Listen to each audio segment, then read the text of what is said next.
Hello friends, how are you? I hope you all are fine. I am Dr. Praveena Chaudhary from Prayag Healthcare, Jodhpur. Prayag blog में मैं आप सबका स्वागत करती हूँ। आज मैं एक बहुत important topic vitamin B12 deficiency के बारे में डिस्कस करूँगी। विटामिन B12 हमारी बॉडी के लिए एक बहुत एसेंशियल विटामिन है जो हमारी बॉडी के अंदर नहीं बनता, हमको बाहरी सोर्स से लेना पड़ता है और ये हमारे ब्लड फॉर्मेशन में और नर्व फंक्शन में बहुत हेल्पफुल होता है, बहुत ज़रूरी होता है। अब इसकी कमी से क्या होता है, हमको सांस लेने में तकलीफ होगी, थकान रहना, बहुत जल्दी थकान हो जाना, थोड़ा सा काम करके थकान हो जाना, और इसके अलावा हाथों पैरों में आपको सूनापन दिखेगा। बॉडी के किसी भी पार्ट्स में, पैरों में, हाथों में कहीं ना कहीं आपको या तो झंझनाहट लगेगी या सूनापन लगेगा। इसके अलावा आपको चिड़चिड़ापन रहना, एक डिप्रेसिव फील होना, और आप बेवजह मतलब एंजाइटी में रहते हैं और आप किसी चीज़ पर फोकस नहीं कर पाते हैं, आप कोई फैसला नहीं ले पाते हैं।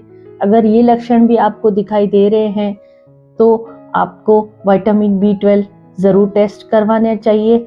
इसके अलावा आपकी त्वचा जो है वो आपको उसका कलर थोड़ा पीला होता हुआ दिखे तो इसमें आपको विटामिन B12 टेस्ट करवाना चाहिए। इसके अलावा सीवियर थोड़ी और ज़्यादा अगर कमी हो जाती है तो ओल्ड एज जो ज़्यादा एज के पेशेंट है जो 60 अबव है, उनको बैलेंस बनाने में भी ये प्रॉब्लम दिख सकती है।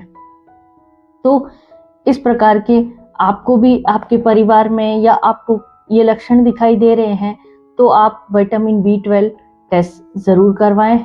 आपको एनीमिया है, मतलब ब्लड की कमी है, तो आप B12 टेस्ट कराएं। आपको थायराइड है तो भी आप विटामिन B12 टेस्ट करवाएं, क्योंकि थायराइड फंक्शन में B12 विटामिन बहुत मदद करता है। इसके अलावा अगर आपको सांस लेने में दिक्कत हो रही है, अस्थमा के जो पेशेंट है, मैंने बहुत सारे केस में ऐसा देखा है कि पेशेंट पंप लेता रहता है और उसे कोई रिलीफ नहीं मिलता, तो ऐसी कंडीशन में आपको विटामिन B12 टेस्ट ज़रूर कराना चाहिए। इसके अलावा भी आपकी कोई क्वेरी हो, कोई कमेंट हो, कोई क्वेश्चन हो तो आप मेरे कमेंट बॉक्स में डाल सकते हैं। अब मैं आपसे बात करूंगी विटामिन B12 की क्या रेंज होनी चाहिए हमारी बॉडी में।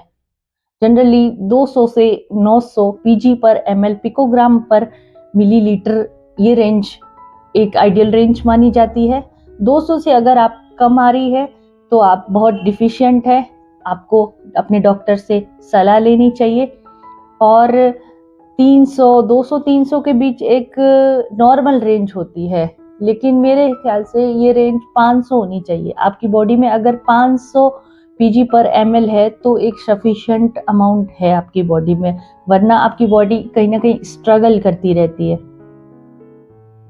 जैसे एक डिमांड होती है, जैसे हमको 500 रुपए की ज़रूरत है, लेकिन काम तो हमारा 200 में भी चल जाएगा, 300 में भी चल जाएगा, लेकिन 500 होंगे तो हम कोई भी काम अच्छे से कर पाएंगे। इसी प्रकार हमारी बॉडी भी वर्क करती है।